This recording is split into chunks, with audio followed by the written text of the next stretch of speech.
Hey everybody, how's it going? It's a Daily Shooter, and today we're going to be taking a look at two holsters from a company called Formidable Force Holsters. As you can see, we have a couple different colors on the table. We have the Tiffany Blue, which is kind of for my feminine side, you know, when I feel like being stylish at the range. And then we also have the Coyote Brown. This is my more masculine side, so when I feel like being tactical, I'll slap this one on. But in reality, this is my wife's holster right here. We both have the same holster because we both have the same gun. And you know what? I put both of them on the table because I'm figuring there's a lot of other people out there that are just like me. They're lucky enough to have somebody in their lives who also enjoys the Second Amendment and the shooting sports. In my case, my wife even loves the tactical aspects of it. So she actually recently took this through a 2-day tactical training course. And when she came back, she told me some of the things that she liked about it. And we talked a little bit more about kind of heavy use, you know, in that, because so far I've taken this out to the desert on multiple occasions and I've really had a good experience about it or with it. And there were some things about it that I really like, even over some of my favorite holsters that are out there right now. So let's go ahead and get started. Today we're going to talk about these two Formidable Force holsters.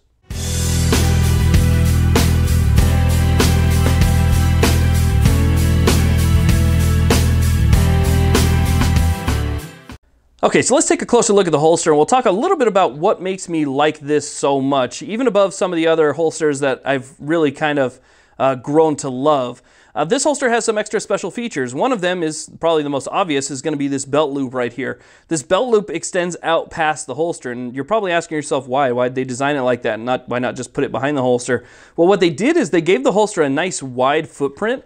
So you can see we have one of our belt loops here, and then our other belt loop which extends off the side. That gives you a nice wide footprint so that it holds onto your belt really well, and it kind of moves around your body so that it's not going to cant unless you want it to. And what they did was they extended that out so that they can actually keep the Kydex low profile. Now there's some companies out there, and I don't know why they do this, but they use like 6 feet of Kydex to make a holster for the same pistol, and you end up with a holster like this size. And obviously I'm being sarcastic about the amount of Kydex that they use, but they use excessively too much Kydex, and they make these massive holsters for a pistol that's pretty small. So what they've done here is, you can see after the sights and the mold is formed, they just made enough room so that they could put their grommets in and the screws, and then they cut the Kydex off. On this side is pretty much the same thing. You can see the trigger guard, then we have our grommets and screws, and then they cut the Kydex off. So by extending that out and putting this belt loop further out, you can still keep kind of that minimalist design while at the same time getting that nice wide footprint. So that's great. I thought that was a really cool idea, kind of smart to think about that, and I like the innovation a lot. Now, like I said before, my wife actually took this through a 2-day pistol class, and when she came back, I mean, she had a huge smile on her face. She loves this holster. She said that it worked out really well for her. They went through, what did she say, it was 1,200 rounds or something like that in her 2-day class. They were just shooting and shooting, and they were practicing their draw and then reholster and doing so many different things that required her to be using this particular holster that it got a ton of use, and it held up really well. None of the screws came loose. Everything is in perfect condition. She didn't have any excessive holster wear or anything like that, and she said that it felt really good on her belt. Her belt is a little bit smaller. It's not a wide men's belt, but still it is a little bit small. I think it's 1.25 inches, and she said that the holster still stayed nice and strong exactly where she wanted it to be. So her experience was fantastic. She really likes this holster a lot.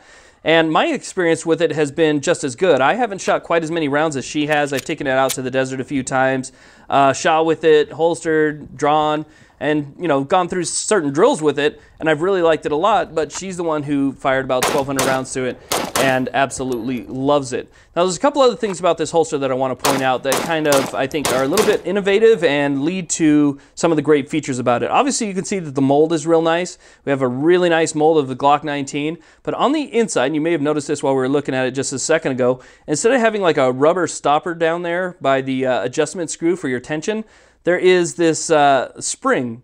And so what the spring does is it allows you to provide tension. So if you want that extra retention, you can do that by tightening this down. And it's not just like a rubber stopper where you're not sure how much pressure you're putting on it, and the rubber stopper starts to turn white and gets a little bit brittle, over time. So those little rubber washers, they don't last forever. But with this right here, what it does is it allows you to get just the right amount of tension while it puts enough pressure on this actual adjustment screw right there, and just gives you the perfect amount of retention. Because for me, I like to have a lot of retention with my holsters.